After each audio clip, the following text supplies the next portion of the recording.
Para daw po mawala na daw po yung problema ko, sumunod ako sa gusto nung anak at nung nanay. Kasi trespassing na daw po ako dun sa bahay na yun.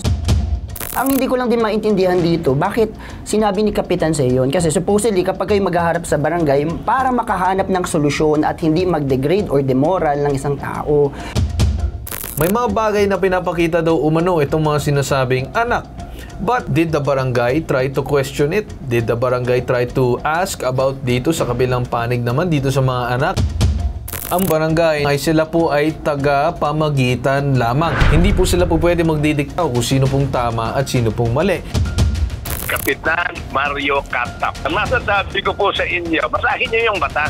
Ito ang problema sa maraming mga opisyalis na nagsasalita ng hindi naiintindihan, tumatakbo sa posisyon ng walang nalalaman.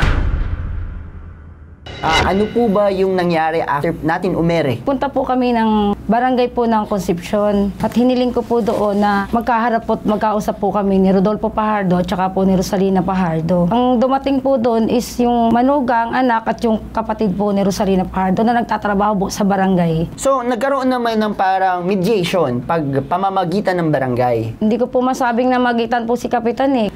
Wala po kasi si Kapitan po yung lahat nagsalita doon eh. Tinanong po ako ni Kapitan kung ano daw po yung reklamo ko po. Ang sabi ko po, hindi naman po ako nagrereklamo. Kaya ko po sila pinatawag sa barangay para po magkaayos na po kami. Sabi ko, bakit po ganon? Yung pong ipinatatawag ko dito para po makausap ko, ang nandito yung manugang at yung kapatid nakasama ni Rodolfo. Ang sabi po sa akin, may sakit daw po si Rosalina Pajardo. Sabi po sa akin ni Kapitan peke daw po yung mga dokumento ko. Hindi daw po magkamukha yung ulat ni Rosalina Pajardo sa ID at saka daw po sa dokumentong hawak ko. Naku, saan niya magkakaroon kinuha daw yung... po ako ng problema sa dokumentong hawak ko. Kakasuhan daw po ako dyan kasi daw po peke. Saan niya kinuha yung ID? Galing po doon kay Rosalina Pajardo, dala-dala po nila sa barangay. Hindi ko naman po nakikita. Yung may dala, yung kausap mo sa barangay, yun na may dala umano ng ID ni Rosalina. Opo. Ito pang time na nagpirmahan kayo ng kasunduan na pinangahawakan mo na sinasabi ni barangay na peke ay umano nung time na may sakit na siya? Opo, meron na po. Hindi na po siya makahawak talaga. Kaya po hindi na po magkakaparehas yung pirma niya. Iba-iba na po. So dahil doon, parang nag-judge kagad si Kap. Peke yan. Ano, bukod sa sinabihang parang peke yung dokumento mo, may iba pa po bang sinabi sa'yo si Kapitan? Opo. Ano po? Sinabihan po ako na ang tigas daw po ng ulo ko. Kasi daw po, pinapaalis na po ako doon. Ay ako daw pong umalis pa. Para daw po mawala na daw po yung problema ko, sumunod ako sa gusto nung anak at nung nanay. Kasi trespassing na daw po ako dun sa bahay na yun. Actually, pag sinabing trespassing, di ba, ito'y walang permiso. Kasi inalaw ka, di ba, ng amo mo noon. Kaya nga trabaho mo, caretaker eh. Ang hindi ko lang din maintindihan dito, bakit sinabi ni Kapitan sa yun? Kasi supposedly, kapag kayo maghaharap sa barangay, para makahanap ng solusyon at hindi mag-degrade or demoral ng isang tao. So, lalo ka na ma'am, di ba, dahil kayo po'y PWD, sana hindi ganun yung naging ano ni Kap sa'yo. Ako lang nababother lang ako na ganun yung naranasan nyo sa barangay. Kasi sa totoo lang, Circle, tama, di ba? Kapag hindi ito nasolusyonan ng barangay or hindi nagtagpo yung dalawang panig, walang ibang gagawin ng barangay kung hindi i-endorse na lang sa mas mataas na opisina. Correct. Or, diba? Yung trabaho ng barangay ay simplihang mamagitan. Ngayon, may narinig ako na may mga bagay na sinasabi si Kapitan, mali daw ang aming sinasabi na kung saan itong si ma'am ay parang, or yung mga anak ay walang karapatan na mamagitan dito sa sinasabing agreement na ito. Number one, pinag-usapan namin yan kasama pa ng abogado. Kung may problema ka, Kapitan, dito sa abogado namin ay medyo nakakatawa na lamang. Dahil ito abogado namin ay napaka-experience at sandamakmak na mga kaso na kanyang hinawakan. Kumpara sa inyong bilang isang kapitan, hindi ko alam kung kayo ba yung nag-abogado o nagkukunwari lang kayo nagmamarunong dyan sa inyong lugar. Dito sa usapin, dito ni ma'am at ng mismong caretaker, meron siyang karapatan dun sa sinasabing lugar, hindi po siya trespasser. Bakit po? Bakit siya mapupunta doon sa sinasabing lugar, unang-una pa lamang ay dahil doon sa kay Rosalina. Now, may mga bagay na pinapakita daw umano itong mga sinasabing anak. But did the barangay try to question it? Did the barangay try to ask about dito sa kabilang panig naman dito sa mga anak? Most likely, tatanungin ko ito si ma'am. Tanong ko sa inyo, ma'am, investigahan ba niya itong mga anak ni Rosalina? kung tama ba ang kanilang pinahawakan, mukhang tama ba din ang anggulo ng mga anak, ginawan ba ng paraan ni Kapitan na maging balanse at tignan kung nasa tama ba sila o mali? Parang wala po halos akong narinig na kami nag-usap ni Rodolfo Fajardo po eh. Oo. Nagsalita man po yung anak, sinagot po siya na oo, matagal na nga namin pinaalis siya doon dahil gagamitin na yung bahay. Yun po ang sabi doon sa barangay. Talagang, no, tinatanong kasi kita kung may pag-uusap, baka pala sinasabi mo wala kasi ang nagsalita buong oras ay si Kapitan. Opo. Imbes na makausap mo talaga yung kabilang panig at magkaroon kayo ng solusyon, si Kapitan na yung parang nagsabi-sabi or nag-advise ng kung ano-ano sa'yo. Opo, halos po si Kapitan po ang nagsalita lahat. Kaya nasabi ko po talaga na, Kapitan, paano po kami magkakasundo? Ikaw palagi. Opo, halos hindi po talaga kami nag-usap ni Rodolfo Fajardo. Now, gusto ko lang banggitin dito. Ang proseso po ng ating barangay na para mamagitan lamang ay sila po ay taga-pamagitan lamang. Hindi po sila po pwede magdidikta at magsasabi sa isang tao kung sino pong tama at sino pong mali. Pwede po sila magbigay ng abiso, pero may karapatan po ang ating mga tao na nandun po sa mismong hearing na tumanggi. Kung hindi pa rin sila magkasundo, yan po papasok ang barangay para magbigay po ng sinasabing certificate of final action dito sa dalawang panig kung sakali ay para yung korte na mismo ang magde-decide dito sa kanilang usapin kung ano ba talaga ang mangyayari at kung ano ang magiging solusyon. Yan po ang dapat gawin ng barangay to refer it to a higher judicial body para matulungan sa pag-decide kung ano ba talaga at sino nasa tama. And yung korte, once again, gusto ko lang din i-point to, ang korte lang ang may karapatan na suriin ng maayos itong sinasabing mga papeles and kung ano man, sila din ang may karapatan sabihin na itong mga papeles ay peke, tama, totoo, ano ba ito? Okay ba ito? Is this sufficient evidence? Ang korte lang po ang pwede magsabi niyan. At ngayon naman, gusto ko naman basahin ngayon kasi kanina pa namin inaantay na sumagot itong si Cap Mario Catap ng Barangay Concepcion, Baliwag, Bulacan. Kanina nakausap ng bitag si Cap mismo at nangako ito sa aming programa na sasagot daw siya. Ngunit ngayon ay hindi na ito makontak at unattended na rin ang kanyang telepono.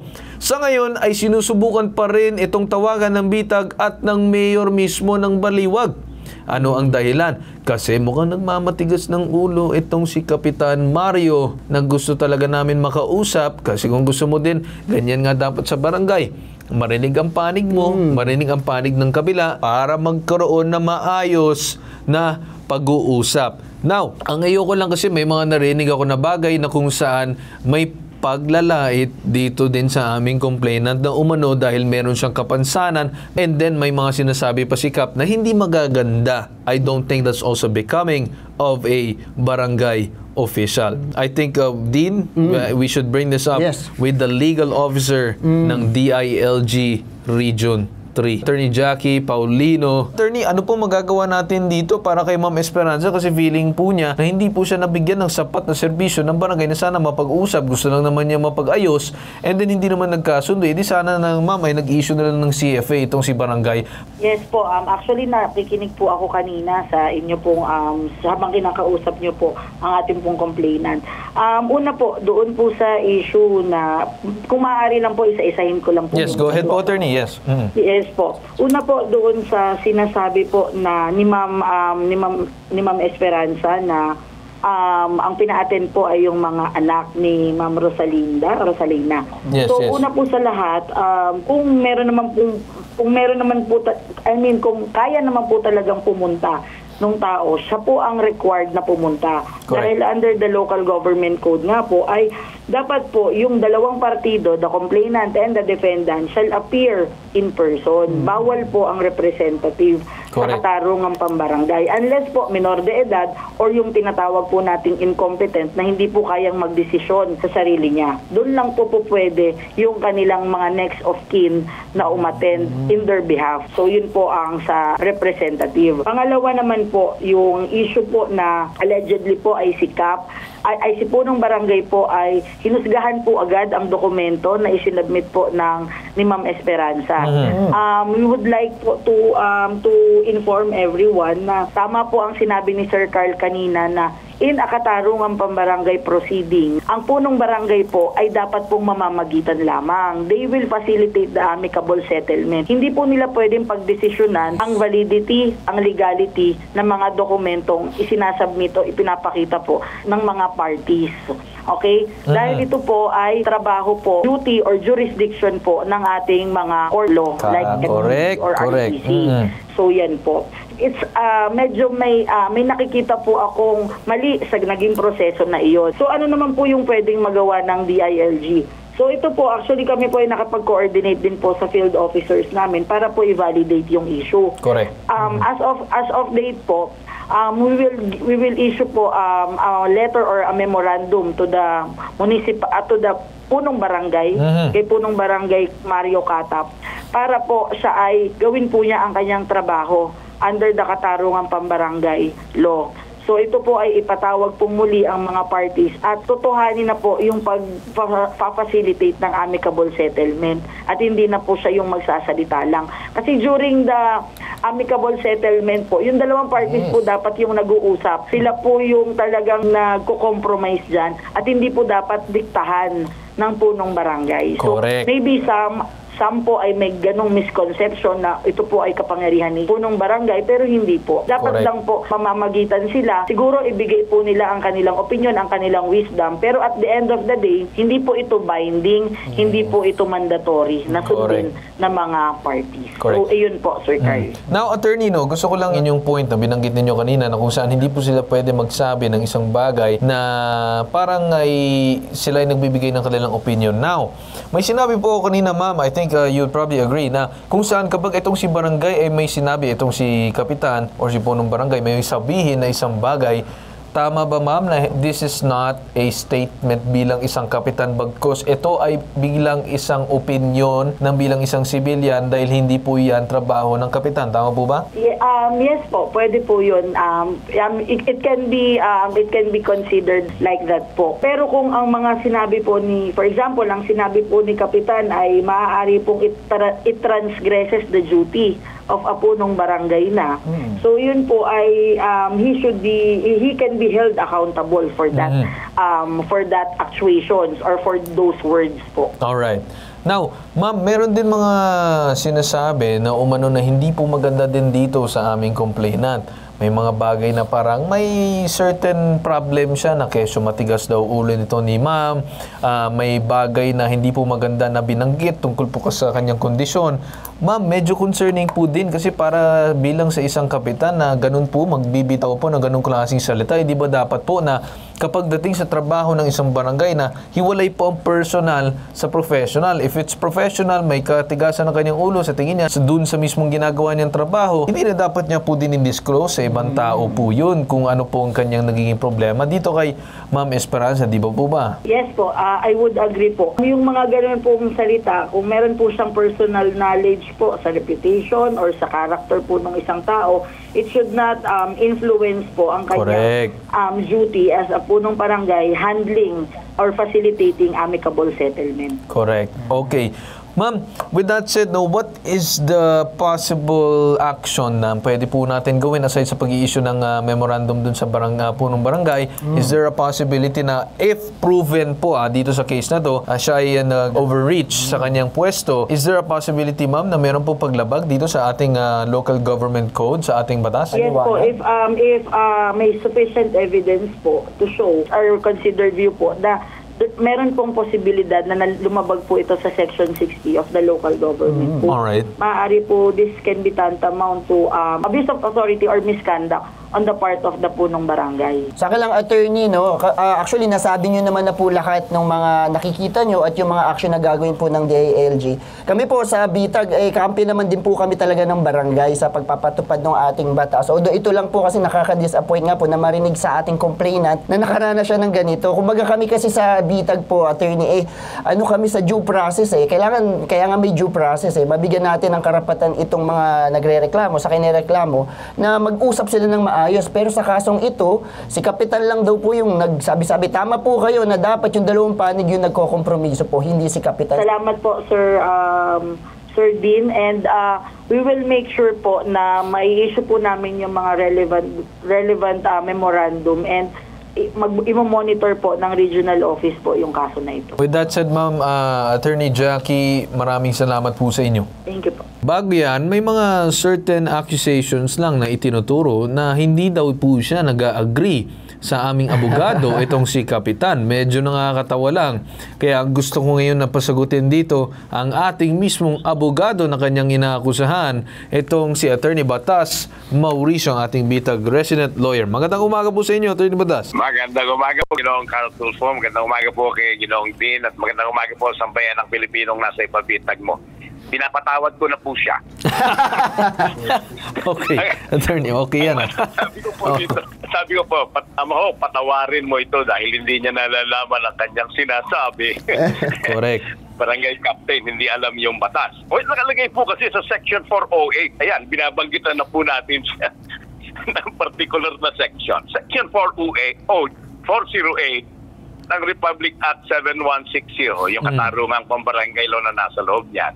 Nakalagay po dyan kung ano ang mga pupwedeng gawin ng barangay.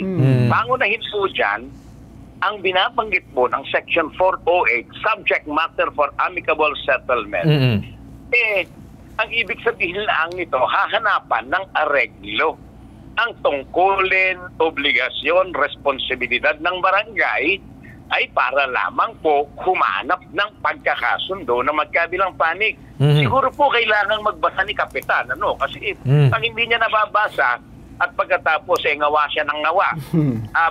Baka mamaya mo niya sa pamamagitan ng kanyang pagngangawa, madimanda siya ng Section 3, Republic Act 3019. Ano po ba yun?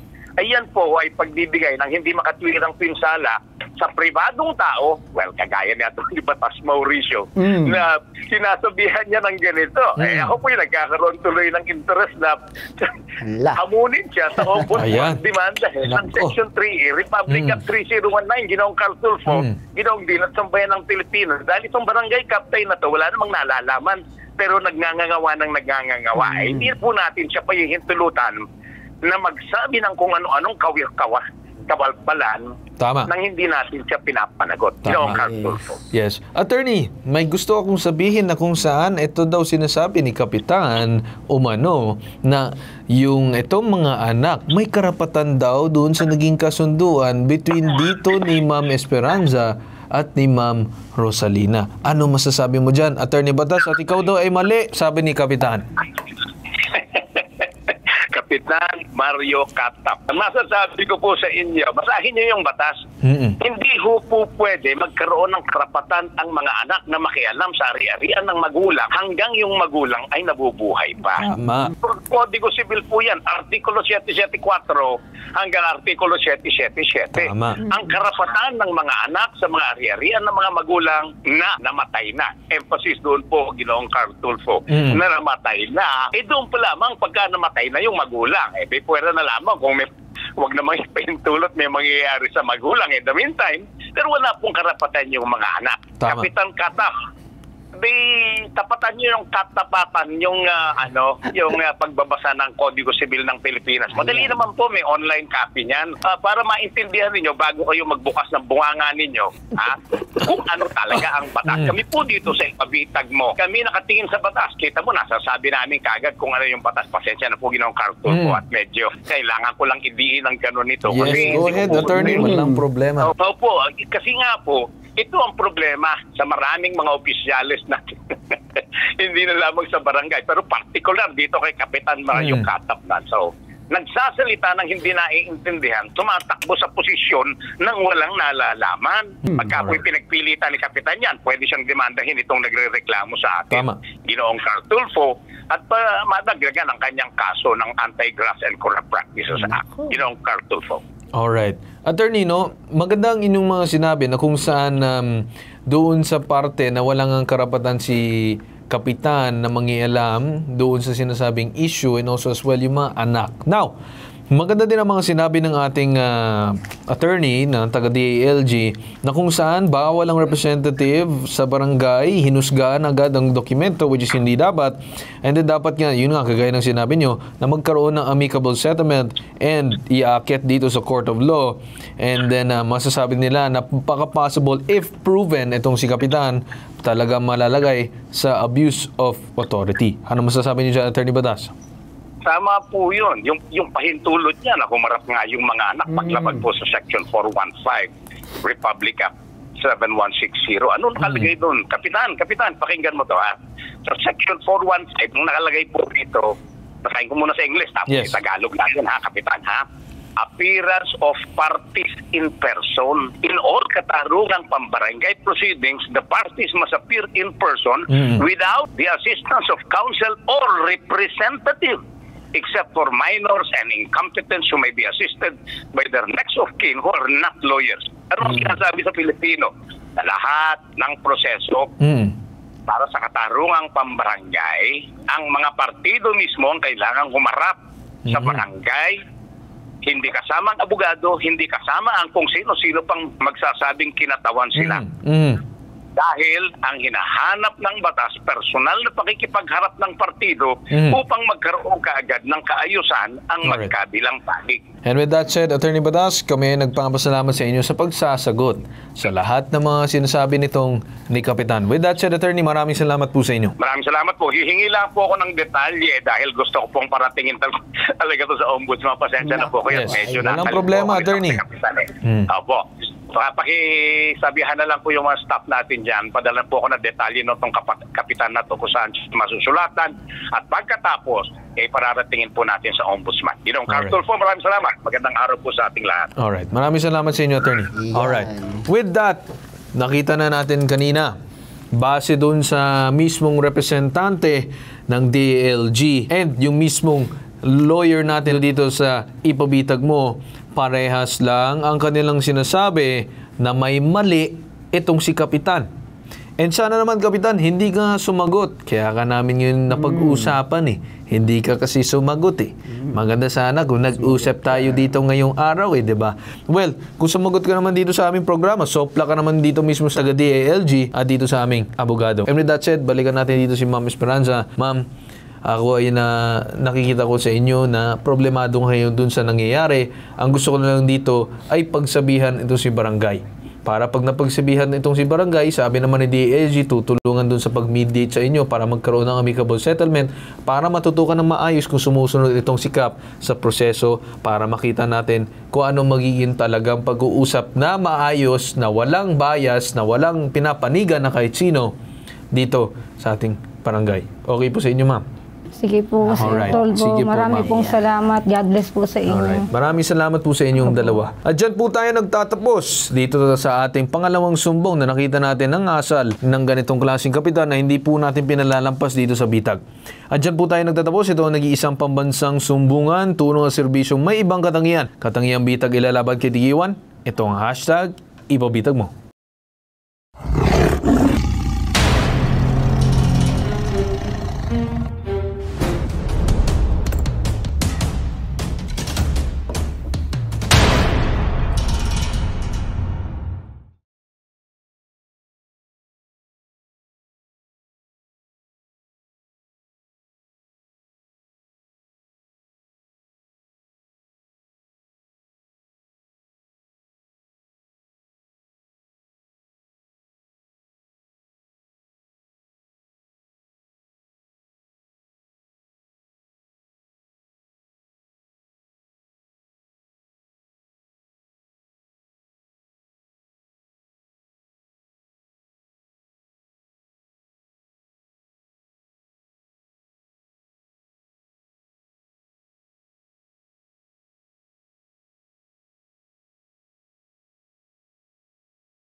Inalagaan ko po yung anak niya ng 2 years old. Naging kasambahay niya po ako doon.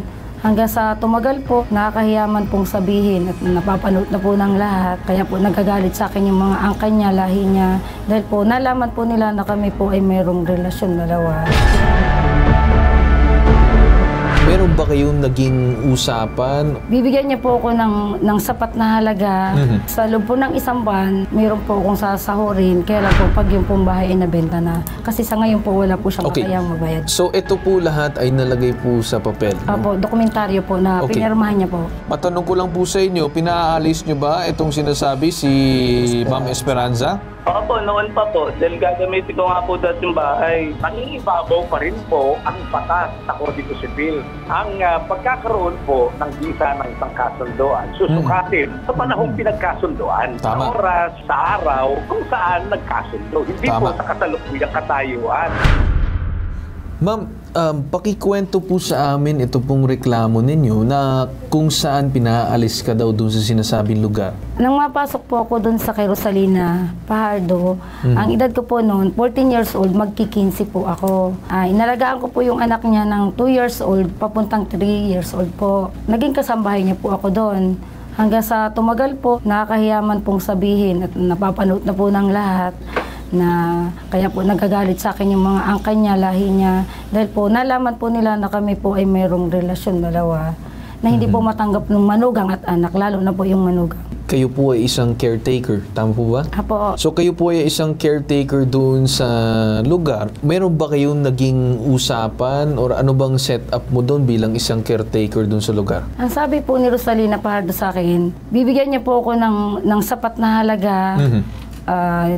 Sa loob po ng isang buwan, mayroon po akong sasahurin. Kaya lang po pag yung pong bahay ay nabenta na. Kasi sa ngayon po wala po siyang kayang mabayad. So ito po lahat ay nalagay po sa papel, no? Opo, dokumentaryo po na pinirmahan niya po. Kasi gusto ko muna pag-usapan, labas po muna tayo doon sa usaping relasyon, no? And doon sa mga anak. Focus po tayo dito muna sa naging usapan kung anong dapat maging trabaho mo. Ibig sabihin noon ay meron kayong agreement na dapat nandun ka lang. Ngayon naman, itong sinasabing amo mo, ito pa ba ay maayos pang nakakausap at buhay pa? Kasi siyempre, pagka nagkaroon ng kasunduan, dapat buhay pa rin itong sinasabi natin na nakausap mo doon sa kabilang panig para siya ang tatayo bilang tao na magsabi na talagang itong agreement ay valid pa rin at may visa pa rin. So ano po ang kalagayan nitong amo ninyo? Okay pa naman po yan, nakakausap po yan ng maayos. Kaya lang po sir, pinalalabas po nila, lalo na po yung mga kasama sa bahay na yan daw po ay paiba-iba na ang isip. Sabi naman po ng mga buyer ko na pinag-ahintihan ko po ng lupa, pag pinupuntahan nila yan, matino pa pong nakakausap.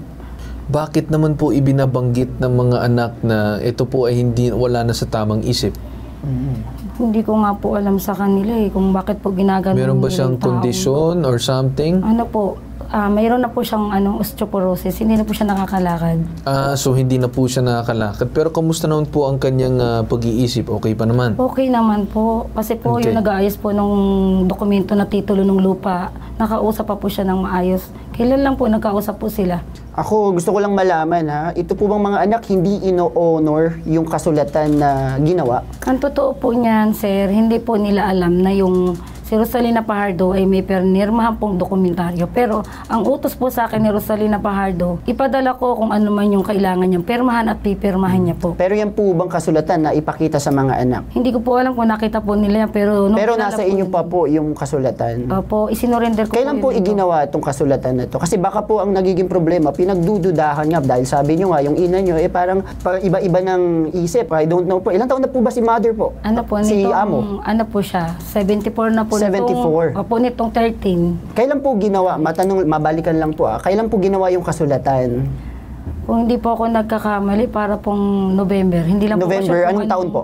Last year po. Last year. So last year lang po. Opo. Okay. So yung kasulatan na yun, may witness po ba? Paano po ginawa? Gusto lang din po namin malaman. Kasi ang nakikita namin problema dito, baka nga po ang mga anak, syempre ang totoong may-ari talaga ng bahay is yung nanay nila. Tama. So meron talagang karapatan yung nanay na magsabi kung ano yung nararapat, di ba? Kung gusto niya bang, kumbaga, yun nga, na patirahin ka doon, dapat sundin yun. Kasi ang pinaka may-ari nun, si nanay nila. Okay po? Kasi to build off that, Dino, yung sinabi, ma'am, para maintindihan ninyo, Kung ano naman po kasi ang naging kasunduan, labas po ang anak doon. Tama. Ang kasama po sa kasunduan ay kayo po at yung kanilang ina.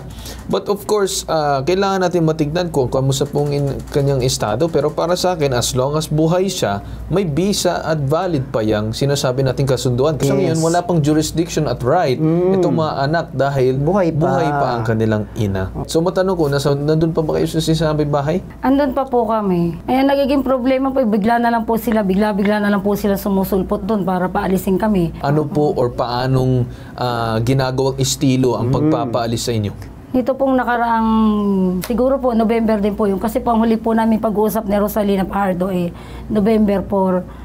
Humingi po ako ng tulong kay Apple Borili, pamangkin po ni Rosalina Fajardo. Dinala po siya ng ospital at siya lang naman po yung alam ko na pwede kong kontakin na agad-agad para siya madala ng ospital. Hindi ko po alam, yun na po pala yung dahilan at yun na yung last na magiging komunikasyon naming dalawa. Hindi ko po alam sa kanila kung yun ay talagang plano po nila. Hanggang ngayon, wala po kaming komunikasyon ni Rosalina Fajardo. Hindi na po siya hinahayaang magka-cellphone. Katunayan po niya, pinadalan ko siya ng cellphone. Kinumpis ka po nila at hindi na nakarating sa kanya. Kahit sulat. Papagawa po ko sa mga kapatid ko dito, tsaka sa pamangkin ko, anak ko. Okay. Wala po nakakarating. Siguro may dahilan na. Pero sa ngayon na habang buhay pa ang kanilang ina, hindi po sila po pwede na manghimasok sa isang kasunduan na hindi naman sila kasama. So siguro bago natin tawagan ng barangay, makakausap muna natin itong anak daw umano ng amo na si Rodolfo Fajardo. Magandang umaga po sa inyo. Wait lang po. Matanong ko lang, meron po kasing lumapit sa amin na umano'y caretaker po na kinuha ng inyong nanay na si Ma'am Esperanza de Castro. Meron ba kayong ganung caretaker? Wala po. Wala kayong klaseng Esperanza de Castro na caretaker? Opo, hindi talaga caretaker namin sa bahay yan. So anong pagkakilala mo sa kanya? Dati po namin siya katulong. Katulong. Tapos po, nung iniwan po niya kasi anak niya dito sa amin. But kami na po nagpalaki. Nung nadisgrasya po, namatay. Kaya nauwi po ulit dito. Kaya wala naman titira niyan. Kaya pinatira namin doon sa isa namin bahay. So okay, sir, ano pong panig niyo dun sa storya? Kasi binabanggit po sa amin na kung saan meron daw po silang kasunduan sa barangay na hanggang sa mabenta po yung bahay ay mananatili po nandyan si Esperanza bilang isang caretaker, which is meron naman silang sinasabing umanong kasulatan. Sir, ano po ang masasabi niyo dito? May mapapakita po ba siya ebidensya? Meron po sir, naka-flash po ngayon sa aming screen. Ayan, nakalagay dito, sinumpaang salaysay. Ako si Rosalina Toria Fajardo. Si kaano-ano mo to, Rodolfo? Mother ko po. Okay, nanay mo. Sir, ano pong masasabi niyo dito sa sinasabing sinumpaang salaysay na mismo nag-agree po ang inyong ina? Hindi ko po alam yan. Hindi niyo po alam kasi hindi po kayo kasama dito. So, ang concern ko po, sir, matanong ko lang po sa inyo, pinaalis niyo ba itong sinasabi si Ma'am Esperanza? Opo, noon pa po. Dahil gagamitin ko nga po dati yung bahay. Sino po ang nagsabi na pwede niyo na po gamitin ang bahay? Yung mother ko po. Ano po ang pinirmahan ninyo para pwede niyo na po gamitin yung bahay? Pinirmahan po? Yes, usually naman bago naman i-turnover yan sa isang anak, may mga papeles po na ito turnover bago gamitin po yan. And then kung buhay po itong sinasabing tao na to, wala pa pong sinasabi pagkakaroon ng hatian sa bahay hanggang sa buhay pa yung sinasabing ina. Unless magkakaroon ng sinasabing advance na will and testament na alam niyo na kung ano magiging hatian ng bahay na to. Ito sa kabilang linya ngayon, makakausap natin itong mismong barangay desk officer na si Alan Ray Castillo, desk officer ng barangay Pinagbarilan, Baliwag, Bulacan. Magandang umaga po sa inyo, Sir Alan. Sir, may concern lang ako kasi kung saan itong sinasabi mga anak ay na pinapaalis po itong sinasabi si Ma'am Esperanza doon po sa sinasabing bahay. Ano pong masasabi niyo dito, sir? Sir, regarding naman po dyan, kung talaga pong may reklamo si Ma'am Esperanza, nasabi ko na po sa staff nyo doon na yung sila Sir Fajardo po isa kabilang barangay po yan. So, kami po sa barangay, willing naman po kami sama sila Ma'am Esperanza para po makapagreklamo sa kabilang barangay, which is kila Sir Fajardo po. Asan po yung banda yung mismong barangay na pinag-uusapan po natin yung kung saan po yung bahay? Yes po, dito po sa barangay po na sa Pinagbarilan. Sakop nila. Ang sinasabi ko nga po sir, ang may-ari po niyan is wala po dito sa Pinagbarilan, sa kabilang barangay po. Sino po ang kinikilala nyo may-ari ng bahay? Si Aling Rosalina na nakatira po sa Concepcion, Balibag, Bulacan po. Okay, so si Aling Rosalina lang po ba, tama po ba barangay bilang isang barangay na siya po lang ang may karapatan na paalisin po at hindi po yung anak as long as buhay pa po, tama po ba? Sir, batay po sa may dokumento nga po at yung sinasabi nga po kanina na si Aling Rosalina is buhay pa, so possible po na siya po talaga ang may-ari po at siya lang po ang makapagsabi kung paano pa paalisin sila Ma'am Esperanza po. Tama. So, ibig sabihin nyo, sir, kasi gusto ko lang marinig na mismo sa inyo, dahil sa inyong experience po dyan sa inyong mismong barangay, na tama po na itong sinasabi natin na hindi po pwede manghimasok ang mga anak hanggang magkaroon ng sinasabing mismong bas-bas doon sa sinasabing ina. Kasi, sir, ang concern ko lang dito, meron pong mismong kasulatan or sinumpaang salaysay nitong dalawa na between sa kanilang dalawa. Ngayon naman, ang sinasabi ng anak, hindi po siya aware dito sa sinasabi natin papeles. Ngayon naman, yung anak ay nagde-decide na paalisin na ito. So, parang gusto niya pagbigyan na walang bisa na itong sinasabing papeles. Ngayon naman, sir, para sa amin, ay yung anak naman ay hindi po dapat manghihimasok sa ganyan na bagay unless po mismo manggaling sa kanya. Tama po ba? Tama po. Ganito nga po, sabi ko nga po sir, kung may concern po si Ma'am Esperanza regarding po sa pangaharas or sa pag-usapan po sa barangay para po mapaliwanag po sa lahat sa between both parties po. Okay, sige sir. Kung ano po ang tama at na yun. Okay. Sige sir, asahan namin yung magiging pag-assist nyo po dito na pag-mediate po sa silang dalawa na and as long as may sinasabi pa tayong batayan na papeles na nagpapatunay na talagang dapat siya dyan manatili hanggang sa maibenta yung bahay, then so be it. Kasi walang karapatan po kahit sino unless yung mismong may-ari at kinikilalang may-ari ng bahay ang pwede magpaalis ng tao. Tama po ba? Tama po. Alright. Sige po, sir, siguro if you could assist itong si ma'am para mapaschedule po doon sa kabilang barangay with your assistance para magawan po ng paraan ito. Okay po? Yes po, sinabi na rin po namin kay Ma'am Esperanza if ever man po na willing na magreklamo sila and kailangan po nilang makausap. Willing po namin silang samahan sa kabilang barangay para po ma-assist po. Sige po sir, at makikibalita din po kami and update also as well dun po sa mangyayari mo. Okay? Sir Alan Ray Castillo, maraming salamat po sa inyo. Ngayon naman siguro makausap natin for legal advice dito sa parting ito. Itong si Attorney Batas Mauricio, makausap natin sa kabilang linya ngayon. Magandang umaga, Attorney Batas. Magandang umaga po, Ginoong Carlos po. Magandang umaga po sa ating sambayan ng Pilipino na Pabitag mo. Habang ang isang tao na nakatitulo sa kanya ang isang ari-arian, lupa, bahay, o ano po mang yung tinatawag na ari-ariang hindi natin o removable property, yung pong taong yan lamang ang may karapatang kumilos at magpasya kung sinong patitirahin, sinong paggagamitin, at kung anong gagawin sa kanyang ari-arian. Yun po yung katotohanan dapat nating laging inaalala sapagkat nakalagay po sa Article 777 ng ating Kodigo Sibil ng Pilipinas at sa mga karagdagang artikulo sa marami pa pong ibang provisyones ng ating Batas Sibil. Ikalawa, dahil po yan ang katotohanan, hindi po pwedeng makialam ang sino man sa pagpapasya ng may-ari na nakarehistro sa titulo o di kaya tunay at totoong kinikilala ng batas na siyang may-ari. Tama. Dito po sa sitwasyon, yung nanay ay siyang magpapasya. Lalo na kung meron pong kasunduan sa ibang tao na hindi naman napapabaliwala. At dahil nakalagay sa kasunduan, gaya po ng inyong ipilinak sa screen kanina dito sa pabitag mo, hindi po pwedeng paalisin ang kahit sino hanggang hindi natutupad ang kondisyon na nakasulat na kasunduan. Ginoong Carlos po. Ang sinasabi nitong ni Ma'am Esperanza na ito pong kabilang panig ay para nagkakaroon ng ibang trato sa kanya dahil umano doon sa sinasabi natin na relasyon doon sa kanyang amo. Of course, there's a bit of a family problem here. So, attorney, ano bang nakikita nyo dito at mabibigay na advice? Ito pong binabanggit na ugnayan, dito pong nagrereklamo sa atin at saka ng kanyang among babae, ugnayang babae sa babae, ito po ay hindi magiging dahilan upang makansela o mabaliwala ang isang legal na kasunduan. Nangingibabaw pa rin po ang batas sa Kodigo Sibil. Ang masasabi ko po dyan, live and let live. Nandiyan na po yan. Another question that I have to clarify sa inyo. Kasi may sinasabi po itong nagreklamo po sa atin na may nagpapakalat daw umano na wala daw po sa tamang kondisyon po itong sinasabing may-ari or kanilang ina. But attorney, ang sinasabi ko din kanina na at that time or pagpirma ng mismong kasunduan, she was at the tamang pag-iisip or right state of mind compared to what they're saying today. Attorney, ano pong inyong analysis base po sa legality? Kasi syempre, ika-question po ang legalidad or yung visa nitong sinasabing kasunduan due to certain conditions po ng tao na to.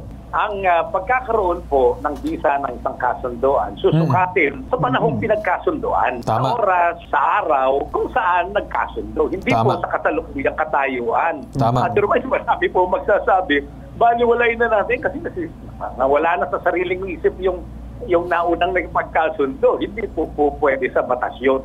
Valido po, legal, may visa, yan pong kasunduan. Kahit na dumating ang panahong sabihin na natin, nag-uulyanin na o hindi na makaalala pa sa mga nangyari nung unang panahon. Maraming salamat po sa inyo sa pagtanggap ng aming tawag. Sir Rodolfo, nandiyan pa po kayo sa kabilang linya. Yes po. Opo, Sir Rodolfo, naintindihan nyo naman po yung sinabi ni Attorney Batas. Opo, saka Sir Rodolfo, kasi kami rin dito sa Bitag, bukod sa legalidad, iniisip din namin yung kondisyon nung tao, itong si complainant. Na PWD, hindi po siya nakakakita. Hirap po ngayon kasi nga dahil wala siyang paningin at tapos mapapaalis pa po sa bahay. So siguro bigyan natin ng konting konsiderasyon yung kanyang estado. Kasi po mahirap naman po na bigla na lang po siyang papaalisin sa bahay sa ganyang sitwasyon po, ano? Opo, Sir Rodolfo. Sir Rodolfo, ganito na lang ang aking pakiusap, no? Since hindi naman ayaw naman namin ng away, ayaw namin na magalit pa at kung ano man, kami po ay lumalapit at simpleng pakiusap lang lamang. Ay, ito pong si Ma'am Esperanza ay nagtrabaho po sa inyo na kahit tagal-tagal na panahon. Konting konsiderasyon lang po ang pwedeng, kahit naman sana ibigay ninyo para sa tao na to sa kapalit ng kanyang matagal-tagal na panahon na pagserbisyo po sa inyo. Kung ano po ang naging kanyang personal na bagay na sa inyo pong ina, hindi po dapat yun madadamay dun sa kanyang sinasabing pagserbisyo or trabaho sa inyo. Kasi kung titignan man natin, hindi naman siya one-sided lang. Baka naging two-sided siya. I don't know the story but I don't wanna get into it. Yun lang sir ang aking pakiusap na sana bigyan nyo na lang konsiderasyon itong si ma'am tungkol po doon sa kanya kung saan siya titira. Kung sa i-decide nyo ibenta yung bahay at may consent naman ng inyong nanay, then wala naman na problema niyan kay Esperanza at na-fulfill na po niya ang kanyang sinasabing kasunduan. Okay po sa inyo, Sir Rodolfo? Sige po. Alright. Sige po, Sir Rodolfo. Maraming salamat po sa inyo. Asahan po namin na gagawin niyo po ang aming pakiusap po sa inyo. Okay po, Sir Rodolfo? Maraming salamat po. Pwede po ba akong makiusap? Yes, ma'am. Kung pwede po sana ako po talaga itinuring na nilang para bang malaking kaaway sa kanila sa kabila po ng lahat na ginawa ko sa kanila. Ang hiling ko lang naman po pahintulutan po nila akong makausap yung tao na yun na nakasama ko po ng mahabang panahon. Kasi po, wala naman po talaga akong ginawang masama. Okay. Ma'am, siguro that's on a personal matter. After na lang ng pasubukan ko na lang po sa aming staff. Nakatingin po ka din kasi kami sa inyong estado ngayon na hindi po sana kayo mapaalis nun sa sinasabing lugar. Of course, yan ay personal matter. Subukan natin makipag-usap pero kung ayaw po nila, nasa kanila pong magpapamilya yun. Ayaw din po namin na gamitin ang aming programa na tungkol po doon sa kanilang usaping pamilya. Okay po ma'am, yun lang naman ang gagawin namin. Okay lang. Okay? So, gawin pa rin namin. Subukan namin kausapin. Alright po ma'am? Opo. Siguro, nandito naman ang aming staff at kausapin po namin. Okay po ma'am? Okay, salamat po. Ha? Ma'am, alagaan nyo na lang siya, ha? Diyan na tayo nagtatapos sa ating una nating sumbong. Ito, nag-iisang pabansang sumbong at tulong serbisyong may tatak or may katangian. May ibang katangian kundi ang bitag lamang. Kaya ilalaban ka di iwan itong hashtag ipabitag.